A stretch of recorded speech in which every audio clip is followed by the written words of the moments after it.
Okay, so we're on page 3, and this is going to go through a couple of examples. The page 4, it also has examples that are attached to this, but it starts over with A, so don't get confused on page 4. There's still the same type of examples. Now, our property of equality for logarithmic functions is just saying if b is a positive number other than 1, meaning you have a base, can't be negative, can't be 0, can't be 1, then log base b of x is equal to log base b of y if and only if x equals y.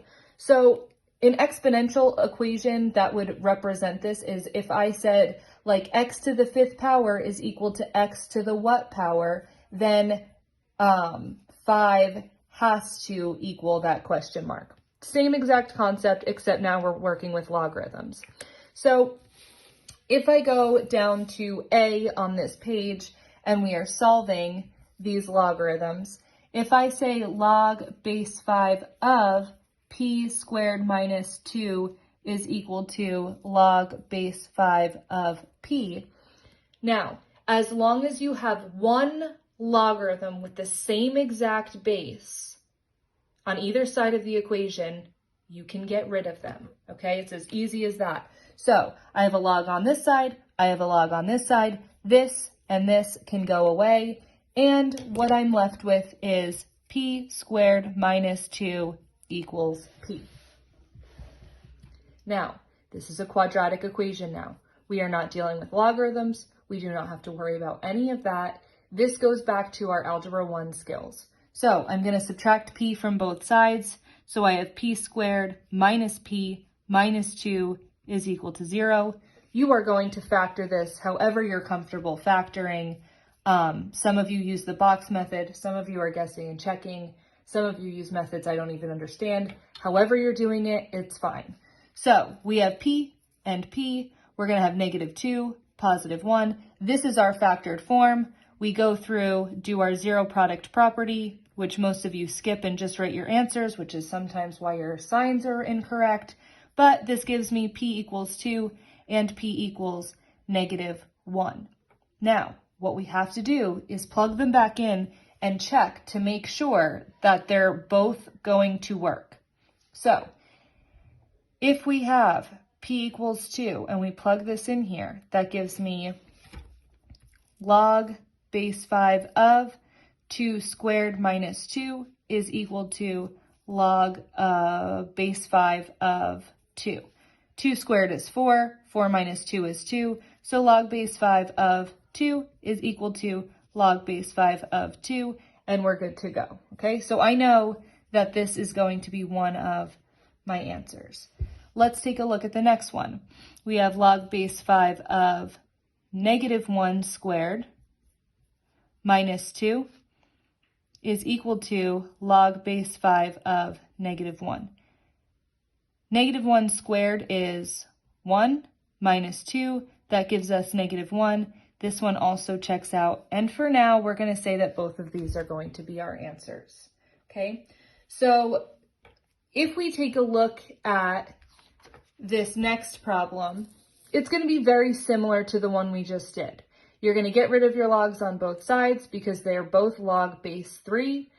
It's a quadratic, bring everything over, factor it, and solve. Where things get a little bit confusing is where we're looking on page 4 and we're looking at these problems. Now, there is not just one logarithm on each side of the problem, so we need to do a little bit more work than what we did with the first two problems. So if you want to go through and solve the next problem, feel free. You can pause the video and then come back and take a look at A with us. So again, we have A, we have 3 log base 5 of x minus log base 5 of 4, and that equals log base 5 of 16. Now, with this, there are tons of logarithms. We have numbers in the front. You can see all my work here, but it doesn't really explain it. So first thing I want to do is I want to move this exponent, okay? It's out front. I want to move it so it's on top. So we have log base 5 of x cubed minus log base 5 of 4 is equal to log base 5 of 16.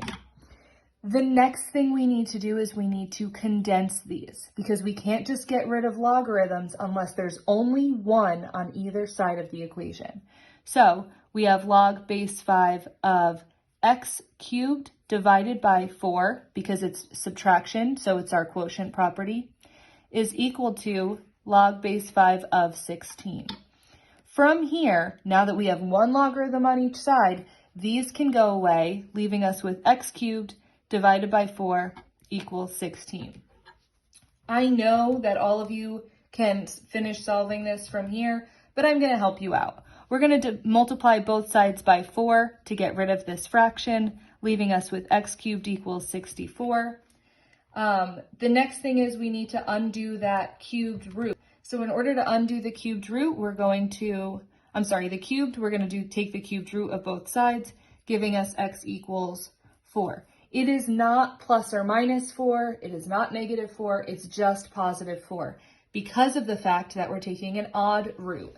Okay, so final answer right here, and that's going to be the case for B here, and my letters are a little bit off, but then E on the next page, on page 5, is going to be the same type of problem.